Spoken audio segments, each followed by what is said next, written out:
Mari Bapak Ibu, saya mengajak setiap kita untuk kita boleh membuka firman Tuhan yang akan kita boleh sama-sama renungkan dari Injil Lukas, Lukas 6 ayat yang ke-27 sampai ayat yang ke-36.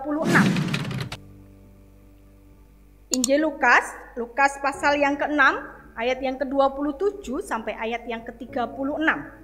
Bapak Ibu Saudara yang terkasih, mari sama-sama kita boleh sejenak memikirkan ada 3 pertanyaan yang saya boleh ajukan bagi setiap kita.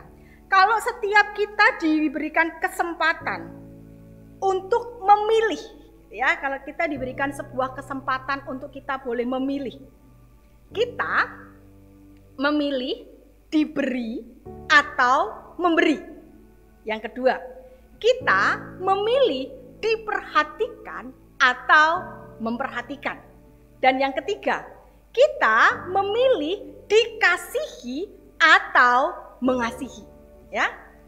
Bapak Ibu, ketika pertanyaan ini dilontarkan kepada setiap kita secara spontan, gitu ya, kebanyakan orang pasti akan memilih yo lebih enak diberi, bertambah, yo lebih enak diperhatikan, ya lebih enak apa? Dikasihi pastinya, daripada harus memberi, daripada harus memperhatikan, daripada harus mengasihi, ya. Betul Bapak Ibu ya? Secara spontan kalau kita ditanya lebih enak mana, kita pasti pilih yang pertama, kata dididi gitu ya. Nah, Bapak Ibu Saudara, kebanyakan orang gitu ya pasti memilih itu. Tetapi saya dan Bapak Ibu dipanggil oleh Tuhan untuk tidak hanya di. Kalau di itu berarti kita pasif gitu ya Bapak Ibu. Tetapi saya dan Bapak Ibu dipanggil oleh Tuhan untuk melakukan sesuatu yang aktif, yang berdampak bagi orang lain. Bapak Ibu perhatikan sebuah gambar ini. Ya Bapak Ibu, ketika Bapak Ibu melihat gambar ini adalah gambar seekor monyet yang memberi susu kepada seekor anak harimau. Bapak Ibu, ketika Bapak Ibu melihat gambar ini terasa sesuatu yang aneh bukan? Betul ya? Aneh karena apa? Seekor monyet itu memberikan susu kepada harimau. Bapak Ibu, dari gambar ini yang kita anggap aneh, demikian juga Bapak Ibu, saya ingin mengajak Bapak Ibu bahwa kadangkali saya dan Bapak Ibu dipanggil oleh Tuhan untuk melakukan sesuatu hal di tengah-tengah dunia ini yang sering dianggap aneh, ditertawakan oleh orang dunia.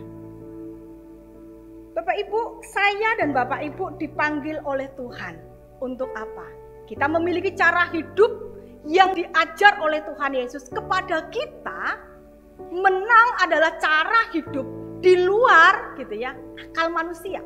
Sebab ajaran hidup yang kita terima itu berasal dari surga. Dipanggil oleh bukan ketika saya dan Bapak Ibu dunia mengikuti cara dunia, pola pikir dunia, akal dunia. Tetapi saya dan Bapak Ibu dipanggil oleh Tuhan untuk hidup sesuai dengan ajaran yang Tuhan itu berikan bagi setiap kita. Seperti apa Bapak Ibu? Nah, pada pagi hari ini Bapak Ibu kita akan sama-sama belajar sebuah firman Tuhan yang pada hari ini kita boleh lakukan di dalam kehidupan kita, yaitu tentang kemurahan. Kemurahan atau kita boleh katakan murah hati. Seperti apa yang Tuhan itu inginkan setiap kita lakukan. Dan bagaimana bentuk konkret dari kebaikan atau kemurahan. Dan apa alasan yang tepat yang boleh kita pikirkan pada pagi hari ini ketika saya dan Bapak Ibu melakukan sebuah kebaikan di dalam kehidupan kita. Bapak Ibu, dari Alkitab yang kita boleh baca gitu ya Bapak Ibu, dari Alkitab yang kita boleh baca kata kemurahan atau murah hati di ayat yang ke-36 itu menggunakan kata Kristotes. Kata Kristotes yang sering juga diartikan itu adalah sebuah kebaikan. Bapak Ibu, kata Kristotes, kata ini itu di Alkitab Perjanjian Baru itu muncul sebanyak 9 kali.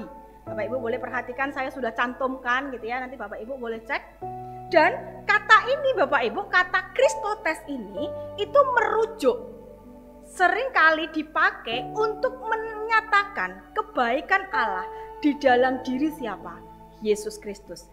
Bapak Ibu, para murid pertama kali disebut Kristen pada saat mereka itu berada di Antiokhia. Ketika mereka di Antiokhia dalam Kisah Para Rasul 11 ayat yang ke-26. Setiap orang yang melihat para murid, mereka kemudian memberikan sebuah label Kristen kepada mereka. Nah, Bapak Ibu, label Kristen yang diberikan oleh banyak orang kepada para murid itu bukan hanya sebuah label biasa. Tetapi banyak orang pada waktu itu melihat sesuatu yang berbeda dari kebanyakan cara hidup orang-orang pada waktu itu. Bapak Ibu, di dalam kehidupan para murid pada waktu itu, jemaat mula-mula itu disebut sebagai Kristen. Karena apa Bapak Ibu? Mereka itu menunjukkan Kristus. Kristus itu adalah kemurahan. Ya, kalau Bapak Ibu perhatikan di dalam Kisah Para Rasul jemaat mula-mula, bagaimana mereka hidup, mereka berbagi, apa yang menjadi milikku itu milikmu.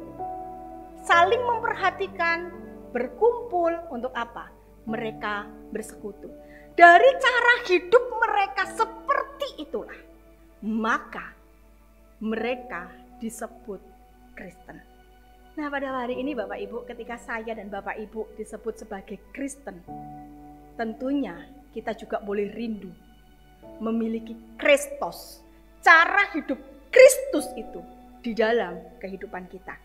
Hari ini Bapak Ibu, dari perikop yang telah kita baca, kita akan sama-sama belajar.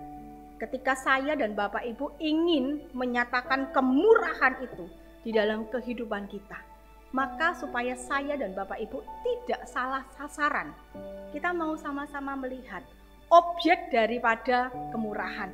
Bapak Ibu perhatikan ayat yang ke-27, dikatakan, tetapi kepada kamu yang mendengarkan aku berkata, kasihilah musuhmu, berbuat baik kepada orang yang membenci kamu. Dan di ayat yang ke-32 sampai ayat yang ke-35 itu kembali diulang Bapak Ibu. Bahkan di ayat yang ke-35 itu kembali diulang, tetapi kamu kasihilah musuhmu dan berbuatlah baik kepada mereka yang meminjamkan dengan tidak mengharapkan balasan.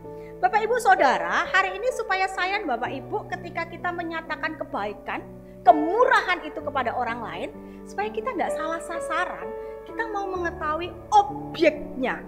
Siapa orang yang hendak kita boleh menyatakan kemurahan kita. Nah, Bapak Ibu, banyak orang itu mengatakan bahwa seperti ini. Kita sering mendengar gitu ya Bapak Ibu.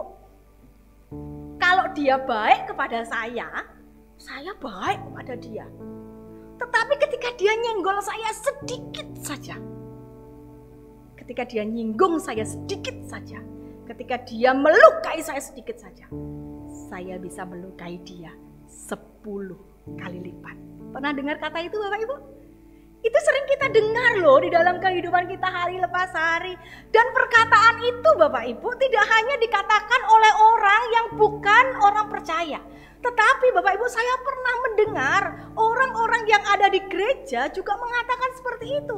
Kalau dia baik kepada saya bisa lebih baik dari dia. Tapi ketika dia nyenggol saya sedikit, wah jangan tanya. Gitu ya, saya bisa lebih jahat dari apa yang dia itu lakukan. Bapak Ibu Saudara yang terkasih dalam Tuhan, Tuhan Yesus memberikan sebuah ajaran yang berbeda dari ajaran ahli-ahli Taurat. Orang-orang Yahudi, Bapak Ibu, mereka itu memiliki sebuah konsep. Mengasihi itu hanya ditujukan kepada apa? Kepada siapa? Kepada bangsanya sendiri. Jadi mereka itu mempunyai konsep hanya aku berbuat baik, mengasihi itu diajarkan hanya untuk kalangan mereka sendiri. Mereka tidak pernah mengajarkan bahwa harus mengasihi, berbuat baik itu kepada orang yang di luar bangsanya. Oleh karena itu Bapak Ibu, kita perhatikan Yesus itu memberikan sebuah ajaran, perumpamaan tentang siapa? Orang Samaria yang baik hati. Bapak Ibu, Yesus memberikan sebuah ajaran yang keluar dari zona nyaman mereka. Bahwa orang Samaria yang dikatakan sebagai musuh orang-orang Yahudi, mereka benci setengah mati, mereka disebut kafir, mereka tidak mau ketemu dengan orang Samaria. Tetapi Yesus menampilkan orang Samaria ini memiliki apa? Belas kasihan. Bapak Ibu boleh lihat gitu ya Bapak Ibu dari apa yang kisah tentang orang Samaria yang baik hati itu Bapak Ibu boleh lihat di dalam Injil Lukas 10 ayat yang ke-33 sampai ayat yang ke-35. Bagaimana dikisahkan seorang Samaria menolong gitu ya, yang tergerak hatinya oleh belas kasihan ketika melihat seseorang yang berdarah-darah hampir mati di depannya. Bapak Ibu, Yesus memberikan sebuah ajaran yang berbeda. Bahkan di dalam Injil Lukas 6 yang kita boleh sama-sama perhatikan, Yesus itu memberikan sebuah ajaran di luar ajaran orang Yahudi. Bapak Ibu, orang Yahudi itu memberikan sebuah ajaran mata ganti mata, gigi ganti gigi, gitu ya. Itu ajaran mereka. Tetapi Yesus itu mengajarkan untuk kita boleh melihat sesuatu yang di luar itu. Sesuatu yang mereka anggap itu aneh. Mengasihi musuh. Musuh itu adalah orang-orang yang pastinya menginginkan kita jatuh, betul? Kalau kawan, sahabat menginginkan kita itu untuk bangkit, untuk kita berhasil. Tetapi kalau musuh, itu adalah orang-orang yang selalu menginginkan kita jatuh. Bahkan kita kepleset tok loh Bapak Ibu. Mereka sudah apa? Mereka sudah bahagia di tengah-tengah penderitaan kita. Itu musuh.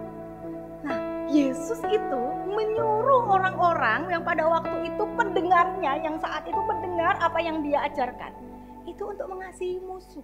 Orang-orang yang membencinya, orang-orang yang mencelakainya, orang-orang yang bahkan menghilangkan nyawa dari saudara-saudaranya. Bapak Ibu Saudara yang terkasih di dalam Tuhan, Yesus itu mengajarkan orang-orang para pendengarnya pada waktu itu untuk mengasihi orang-orang yang seperti ini.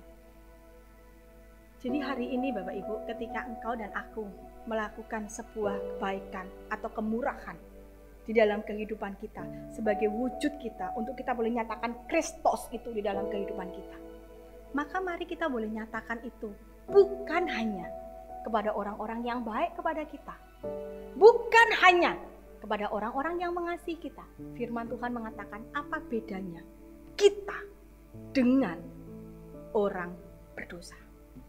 Bapak Ibu Saudara, pagi hari ini saya mengajak setiap kita untuk boleh sama-sama belajar, untuk kita boleh menyatakan kasih itu kepada objek yang tepat, sesuai dengan apa yang Tuhan itu inginkan bagi setiap kita. Karena apa Bapak Ibu? Hidup orang beriman bukan lagi seperti cara dunia hidup, tetapi hidup seperti Kristus. Hidup orang beriman itu bukan lagi seperti cara dunia hidup, tetapi hidup seperti Kristus.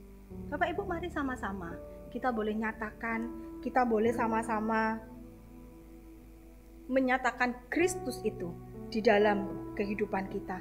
Mari kita boleh sama-sama mengasihi, kita sama-sama boleh berbuat baik, menyatakan kemurahan itu. Bukan karena orang itu telah berbuat baik kepada kita, bukan karena orang itu mengasihi kita, tetapi karena apa? Karena kita sudah menerima kasih daripada Tuhan.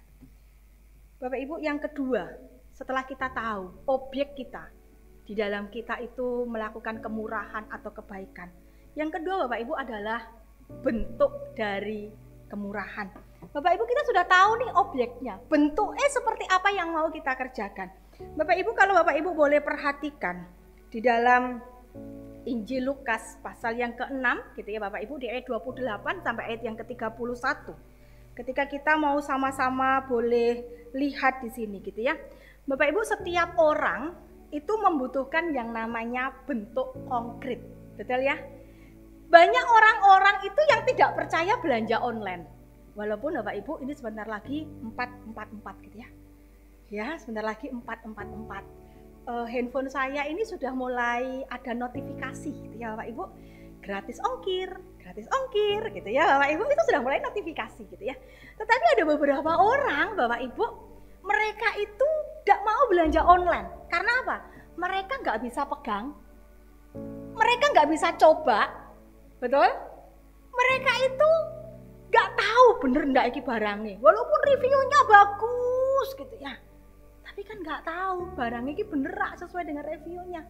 Banyak orang itu kemudian tidak percaya, gitu ya, kalau belum melihat, kalau belum menyentuh, kalau belum merasakan. Ada orang ngomong, wah ning kono lu enak makanane, wah mosok, gitu ya. Kalau saya belum mencicipinya, gitu ya, maka saya tidak akan pernah percaya.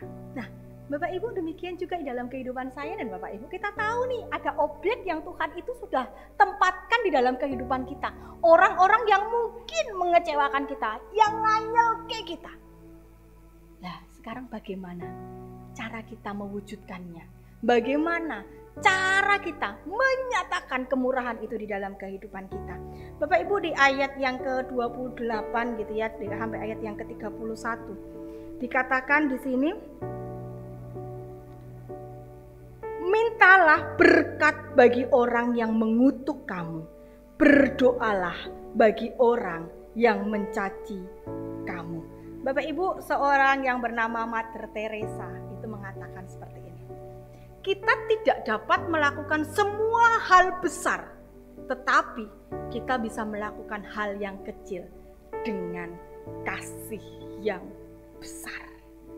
Bapak Ibu, setiap kita itu tidak bisa melakukan hal-hal yang besar, spektakuler di dalam kehidupan kita. Tetapi saya dan Bapak Ibu bisa melakukan hal yang kecil itu dengan kasih yang besar yang kita itu boleh miliki. Dan kasih yang besar yang kita miliki ketika kita berhadapan dengan orang-orang yang Tuhan tempatkan di sekeliling kita untuk kita boleh nyatakan kebaikan kita. Tuhan ingin apa Bapak Ibu? Yang pertama Bapak Ibu, bentuk kebaikan yang ingin Tuhan itu kerja, yang ingin Tuhan lihat di dalam kehidupan kita. Yang pertama itu adalah memberkati. Bapak Ibu, kata memberkati itu menggunakan kata eulogio. Memberkati ini diartikan itu mengucapkan sesuatu yang baik. Bapak Ibu, pastinya setiap kita itu pengen mendengar sesuatu hal yang baik, betul ya? Kita pengen mendengarkan kabar baik, kita pengen mendengarkan pujian. Pokoknya hal-hal yang baik itu kita suka.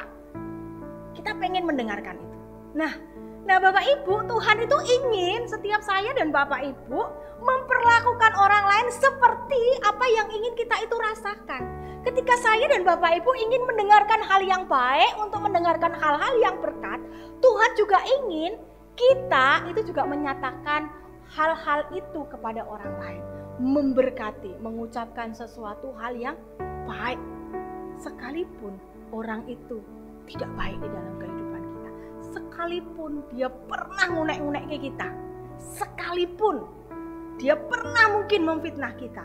Sekalipun kata-katanya itu pernah menyakiti hati kita. Sekalipun kata-katanya itu melukai diri kita.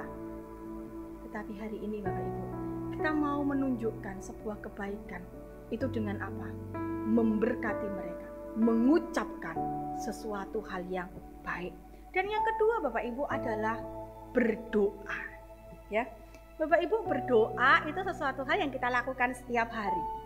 Ketika kita berdoa untuk orang yang kita kasihi, gampang Bapak Ibu, betul ya? Kita berdoa untuk suami, kita berdoa untuk anak, untuk orang tua, gampang. Kita berdoa untuk saudara seiman kita yang lagi mengalami pergumulan, kita doa. Tapi ketika hari ini saya dan Bapak Ibu disuruh berdoa, bukan hanya untuk keluarga kita, saudara seiman kita yang lagi mengalami pergumulan, tetapi juga untuk orang-orang yang membenci kita, yang mungkin tidak menyukai setiap kita. Gampang enggak Bapak Ibu? Enggak gampang. Jangankan berdoa Bapak Ibu, orang itu WA misalnya, maaf ya, gitu ya, WA maaf ya, wes ngomong maaf loh Bapak Ibu, belum tentu kita bisa memaafkan, betul ya Bapak Ibu? Wes ngomong maaf, bahkan mungkin orang itu datang ke rumah kita sebuah parcel, gitu ya, mungkin datang ke rumah kita, belum tentu Bapak Ibu, saya dan Bapak Ibu itu mengatakan, oke lah, tak ampuni dengan apa yang dia lakukan. Nah, Tuhan Yesus ingin kita apa? Berdoa loh untuk dia. Berdoa di sini bukan kita berdoa untuk kehancuran dia, bukan kita berdoa untuk hal-hal yang supaya dia itu jatuh, bukan. Tetapi berdoa ini merujuk kepada kata apa? Memberkati, mengucapkan sesuatu hal yang baik itu di dalam doa-doa kita untuk orang-orang yang ada di sekitar kita. Dan yang ketiga Bapak Ibu, bentuk kemurahan. Yang ketiga itu adalah kerelaan untuk memberikan lebih daripada yang diharapkan. Di ayat yang ke-29, Bapak Ibu dikatakan, barang siapa menampar pipimu yang satu, berikanlah juga kepadamu pipimu yang lain. Dan barang siapa yang mengambil jubahmu, biarkan juga ia mengambil bajumu. Bapak Ibu, Yesus itu memberikan sebuah ajaran. Ketika seseorang itu meminta sesuatu kepada kita, Yesus itu mengajarkan untuk kita memberikan lebih. Di ayat yang ke-29 gitu ya Bapak Ibu, bukan berarti orang Kristen itu, Bapak Ibu, orang percaya itu ketika ditampar itu gitu ya cuma diem orang gitu ya, bukan seperti itu gitu ya. Tetapi ini sebuah penggambaran bagaimana kehidupan saya dan Bapak Ibu di tengah-tengah dunia ini, bahwa Yesus itu menginginkan saya dan Bapak Ibu memiliki sebuah kehidupan yang di luar normal orang di tengah-tengah dunia ini. Bagaimana ketika orang itu mengalami yang namanya kesusahan, orang itu mengalami yang namanya kedukaan mungkin. Bapak Ibu, saya dan Bapak Ibu dituntut untuk boleh memberikan lebih daripada dunia memberikan.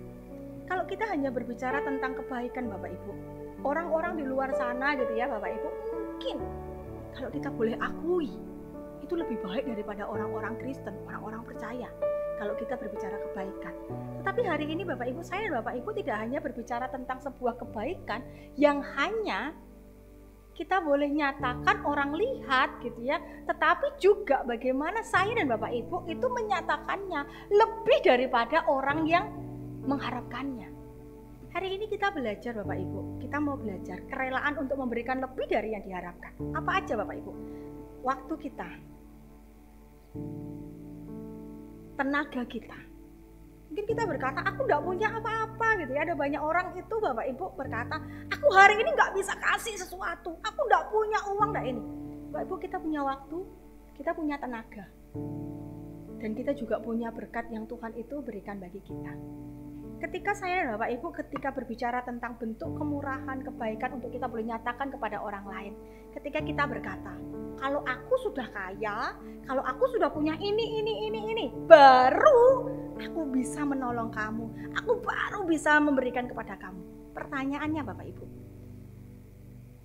akankah saya dan Bapak Ibu mencapai itu? Harapannya sih mencapai itu gitu ya. Tetapi akankah saya dan Bapak Ibu mempunyai kesempatan untuk mencapai itu, untuk kita bisa berbagi kepada orang lain? Gak ada satu orang pun yang bisa memastikan.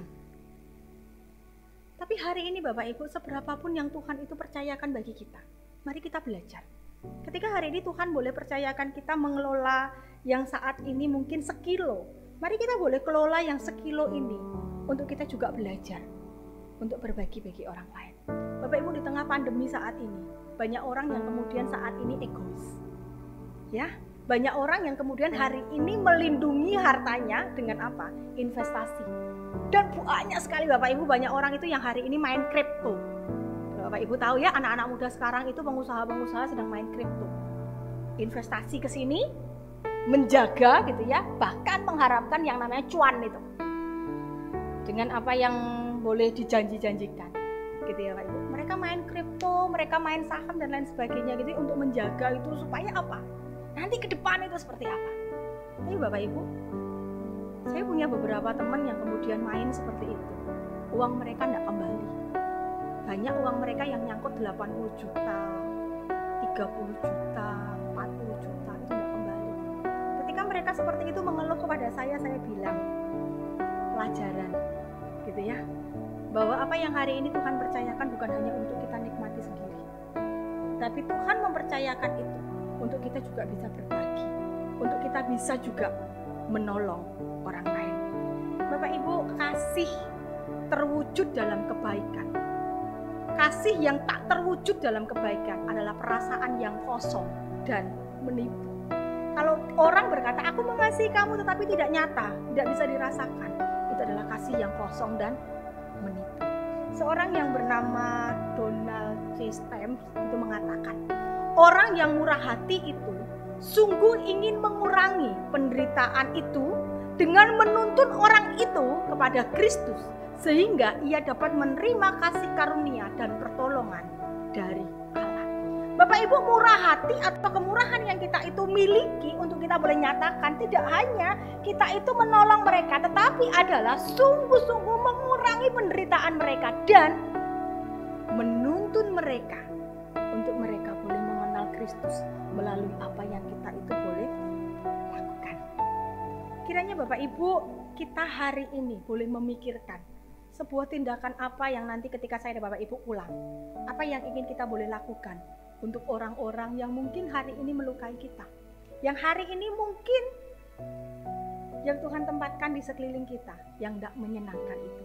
Tapi hari ini kita belajar dari kisah ini bahwa kita mau menunjukkan murah hati, kemurahan itu dengan mengurangi penderitaan mereka dan menuntun mereka untuk melihat pertolongan yang daripada Tuhan. Ketiga Bapak Ibu, terakhir ya, kita sudah tahu objek, kita sudah tahu bentuknya. Dan yang ketiga, motivasi di balik kemurahan. Bapak Ibu, ada banyak orang itu yang kemudian memiliki motivasi-motivasi tertentu di dalam kehidupan masing-masing. Salah satu motivasi orang berbuat baik, Bapak Ibu, ada banyak orang memiliki motivasi. Yang pertama, supaya dipuji. Betul ya? Siapa tuh yang gak suka dipuji? Seneng. Dipuji cantik, dipuji baik gitu ya. Seneng gitu ya. Jadi banyak orang yang kemudian berbuat baik untuk apa? Untuk dipuji. Kedua, supaya mendapatkan balasan. Ada orang yang ketika berbuat baik gitu ya Bapak Ibu, saya melakukan ini supaya saya mendapat balasan. Demikian firman Tuhan mengatakan gitu ya, bahwa menuntut sebuah balasan. Ketiga, motivasinya adalah supaya banyak teman. Ketika saya berbuat baik, maka banyak sekali orang yang kemudian mau berteman dengan saya, berada di sekeliling saya. Ada motivasinya seperti itu. Dan yang keempat Bapak Ibu, supaya apa? Bahagia. Ada orang yang berbuat baik supaya apa? Supaya bahagia. Dan yang kelima Bapak Ibu, motivasi orang berbuat baik adalah supaya masuk surga. Bapak Ibu Saudara, ada banyak orang itu memiliki konsep yang salah. Bahkan ada orang-orang Kristen yang kemudian juga memiliki konsep yang salah ketika berbicara tentang surga. Ada banyak orang yang kemudian mengatakan bahwa percaya Kristus itu tidak cukup untuk kita masuk surga. Tetapi harus ditambahi dengan apa? Berbuat baik. Ada banyak orang yang kemudian salah konsep gitu ya. Bahkan orang-orang di luar sana mereka mati-matian, mereka berbuat baik supaya apa? Ketika saya nanti dilahirkan kembali, saya bisa memiliki status yang lebih baik, bukan status yang lebih rendah.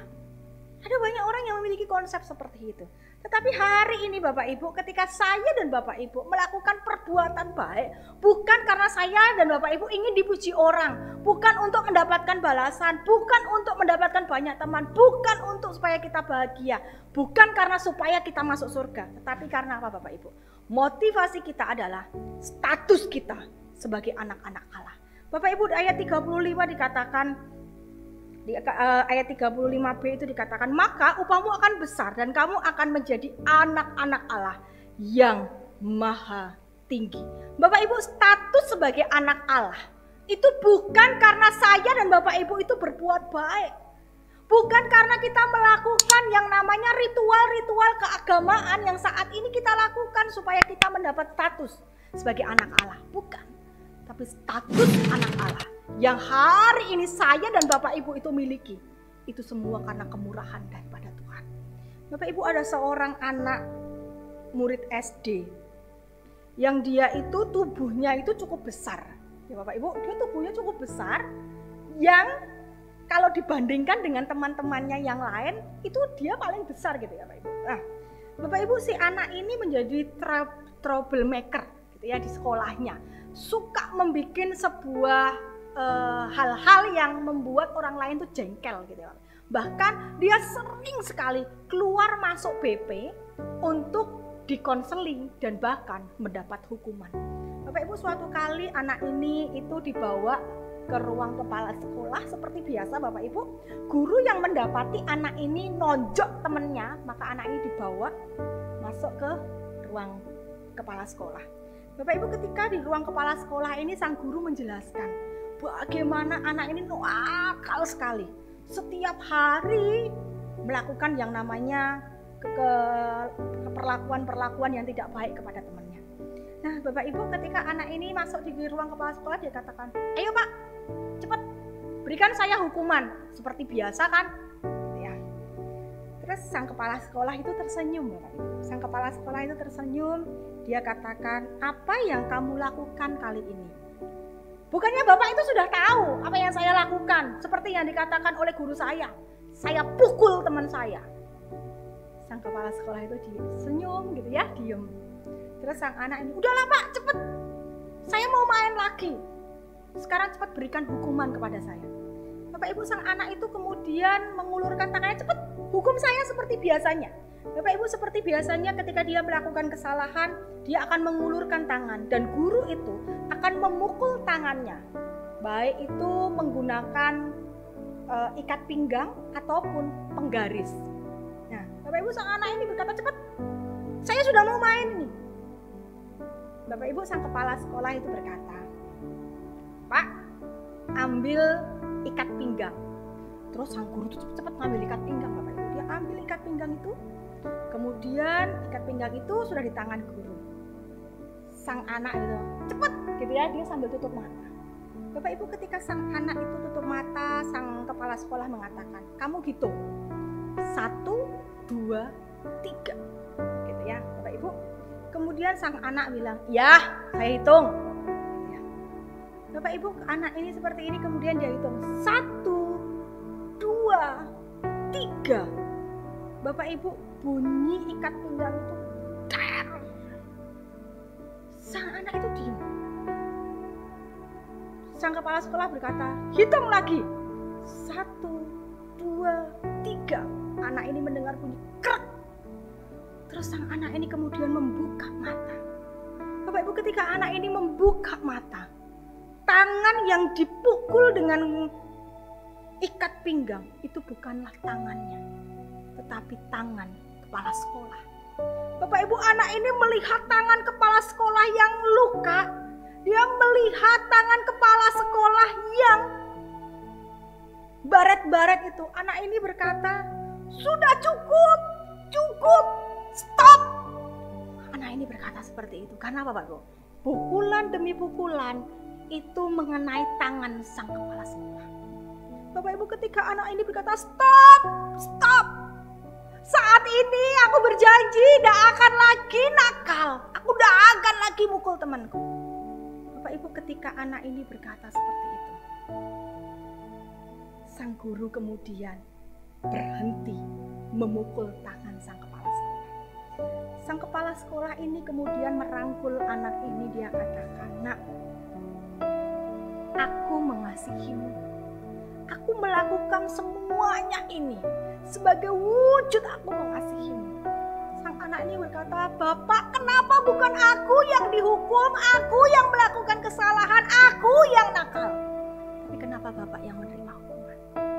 Bapak kepala sekolah ini tersenyum, aku mengasihimu dan aku rindu kamu boleh hidup lebih baik. Bapak Ibu, sang anak ini kemudian dia keluar dengan berderai air mata, keluar dari ruangan sang kepala sekolah. Bapak Ibu, dari ilustrasi ini kita melihat bagaimana kasih yang kepala sekolah itu nyatakan bagi sang anak. Demikian juga kasih yang boleh kita rasakan itu nyata yang dilakukan oleh siapa? Kristus. Bapak Ibu, bukankah saya dan Bapak Ibu yang melakukan kesalahan? Bukankah saya dan Bapak Ibu yang melakukan dosa itu? Seharusnya saya dan Bapak Ibu yang disalibkan, yang mendapat hukuman itu. Tapi hari ini kita masih boleh dalam keadaan yang baik. Itu adalah sebuah kemurahan Tuhan. Kristus yang menggantikan kita.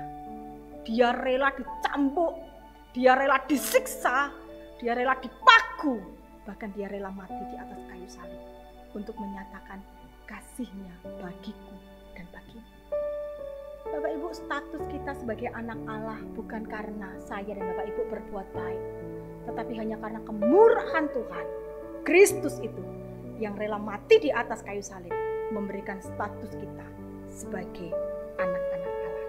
Oleh karena itu Bapak Ibu, Kristus yang disalib itu sudah menyatakan kasih-Nya bagiku dan bagimu.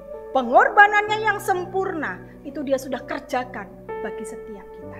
Oleh karena itu Bapak Ibu, pada hari ini mari sama-sama saya mengajak setiap kita untuk kita boleh menyatakan sebuah perbuatan baik. Itu bukan karena kita mau orang lain memuji kita, tetapi hanya karena status kita sebagai siapa? Anak-anak Allah. Kita menyatakan kebaikan bukan karena untuk diselamatkan, tetapi karena sudah diselamatkan. Kebaikan menjadi wujud syukur kita di hadapan Tuhan. Dan yang terakhir Bapak Ibu, motivasi di dalam kita berbuat baik itu adalah, yang terakhir adalah kita bukan hanya memiliki status sebagai anak Allah maka kita itu berbuat baik. Dan yang terakhir adalah meneladani Bapa kita. Ayat yang ke-36 dikatakan, hendaklah ada sebuah ungkapan yang mengatakan bahwa bapaknya seperti apa, itu anaknya juga seperti apa. Kita lihat gitu ya, ada beberapa anak itu yang mirip sekali dengan bapaknya. Tingkahnya gitu ya, cara ngomongnya, makannya, jalannya gitu ya. Sama gitu ya, persis sekali. Nah, itu yang diharapkan Bapak Ibu. Tuhan kita ketika menciptakan dan menyelamatkan kita boleh meneladani Bapa kita. Bapa kita dikatakan adalah Bapa yang murah hati. Maka kita pun juga mau memiliki kemurahan itu di dalam kehidupan kita. Sebagai anak-anak Allah, kita wajib mencerminkan sifat Bapa di dalam kehidupan kita. Hidup harus sesuai dengan status kita. Apakah selama ini kita merasa tidak memiliki alasan untuk mengasihi musuh-musuh kita? Apakah kita memandang orang lain terlalu hina dan tidak pantas mendapatkan kebaikan kita? Apakah orang tersebut tidak kunjung berubah sesudah menerima perlakuan baik dari kita? Ataukah ia justru menjadi semakin jahat kepada kita? Berhentilah melihat siapa mereka. Mulai sekarang belajarlah melihat siapa kita. Kita adalah anak Allah. Sudah sepantasnya kalau kita hidup seperti Bapa kita. Bapak Ibu, saya menutup khotbah saya dengan sebuah ilustrasi. Ini sebuah cerita yang nyata Bapak Ibu di GKI Samahudi Jakarta. Bapak Ibu, di GKI Samahudi Jakarta ada sebuah kisah. Pribadi ini dikenang oleh banyak orang. Dia adalah seorang ibu yang melayani gereja itu sebagai seorang pengurus diakonia. Bapak Ibu, diakonia itu membantu gitu ya, menyalurkan, kalau di gereja kita diakonia itu menyalurkan untuk bantuan anak-anak di dalam sekolah. Terus kalau ada yang sakit, bantuan beras untuk lansia dan lain sebagainya gitu ya. Nah, Bapak Ibu, si ibu ini yang bernama Ibu Tiong Chen gitu ya Bapak Ibu. Saya enggak bisa bacanya gitu ya. Ibu ini melayani sebagai pengurus diakonia. Dan Bapak Ibu, ibu ini bukan dari kalangan orang yang berada. Suaminya ini bekerja sebagai tukang pos yang mengantarkan pos, dan anak mereka gitu ya Bapak Ibu ada 12 orang. Anaknya 12 orang Bapak Ibu. Di dalam semua keterbatasan secara ekonomi itu tidak membuat dia untuk melayani Tuhan dan memakai hidupnya bagi Tuhan. Bapak Ibu, ibu ini adalah orang yang pendiam namun suka menolong. Sifatnya yang suka menolong tidak hanya ketika dia itu mengurus diakonia, tetapi itu terwujud di dalam kehidupannya sehari-hari. Di dalam keterbatasan ekonomi tidak menghalangi dia untuk dia itu mengulurkan tangan menolong orang lain. Bapak Ibu, suatu ketika terdengar sebuah kabar bahwa ibu ini itu masuk rumah sakit dan harus menjalani pengobatan demi pengobatan gitu ya Bapak Ibu. Nah, ibu ini menjalani sebuah pengobatan ini serius karena ibu ini menderita kanker. Nah, Bapak Ibu, ketika ibu ini menderita kanker di tengah-tengah keterbatasannya dia, di dalam dia itu berterbaring di ranjang rumah sakit. Ketika sang pendeta itu mengunjunginya, Bapak Ibu, ibu ini tidak mengeluh dengan keadaannya. Dia tidak berkata, "Pak Pendeta, tolong doakan saya supaya ada mujizat, saya bisa sembuh. Dan kalau saya sembuh, saya bisa melakukan ini." Tidak Bapak Ibu. Ibu ini tidak mengatakan seperti itu. Tapi ketika sang pendeta itu datang mengunjunginya, ibu ini berkata, "Pak Pendeta, bagaimana keadaan gereja? Bagaimana pelayanan di gereja?" Bapak Ibu, kata-kata itu terasa menusuk hati sang pendeta. Sebagai seorang hamba Tuhan, pendeta ini merasa apa yang dia lakukan itu kok lebih masih kurang dibandingkan sang ibu ini. Sang pendeta ini berkata, "Gereja baik Bu, pelayanan diakonia dan lain sebagainya berjalan dengan baik. Ibu ini berkata, syukur, saya ikut senang, saya bahagia.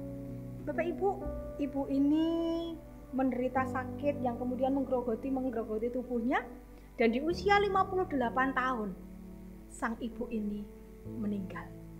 Bapak Ibu, ketika ibu ini meninggal, banyak orang yang kemudian datang ke pemakamannya. Semua orang bersedih, merasa kehilangan karena melihat sosok ibu ini yang murah hati, yang baik kepada semua orang, yang tidak memandang orang lain. Bapak Ibu, di tengah-tengah pemakaman itu banyak orang yang kemudian itu bersedih, menangis. Dan ketika pendeta ini melangsungkan ibadah gitu ya Bapak Ibu, pendeta ini pun meneteskan air mata melihat bagaimana ibu ini di dalam pelayanan dan hidupnya. Bapak Ibu Saudara, hari ini saya dan Bapak Ibu masih diberikan kesempatan di tengah-tengah dunia ini. Ketika kita punya masa lalu, bahwa mungkin di dalam masa lalu kita tidak bisa melakukan sesuai dengan firman Tuhan. Hari ini firman Tuhan menegur setiap kita. Mari kita boleh perbaiki di dalam masa-masa depan yang Tuhan itu percayakan bagi kita. Biarlah kesempatan yang ada di tengah-tengah dunia ini untuk kita boleh lakukan. Firman Tuhan mengatakan di dalam Kolose 3 ayat 23, apapun juga yang kamu perbuat, perbuatlah dengan segenap hatimu, seperti untuk Tuhan dan bukan untuk manusia. Biarlah kehidupan yang kita boleh jalani di tengah-tengah dunia ini, kesempatan kita mau kerjakan untuk Tuhan. Ketika kita berkata-kata, ketika kita melakukan semuanya, kita mau kerjakan untuk Tuhan. Dan biarlah hanya Tuhan yang dipermuliakan melalui kehidupan kita. Apa yang kita kerjakan, biarlah orang lain melihat ada Kristus itu yang kita percayai, yang kita nyatakan di dalam kehidupan kita. Biarlah Allah menolong saya dan Bapak Ibu untuk melakukan firman Tuhan pada hari ini. Dan biarlah setiap kita boleh menjadi berkat bagi orang lain. Amin. Kita berdoa.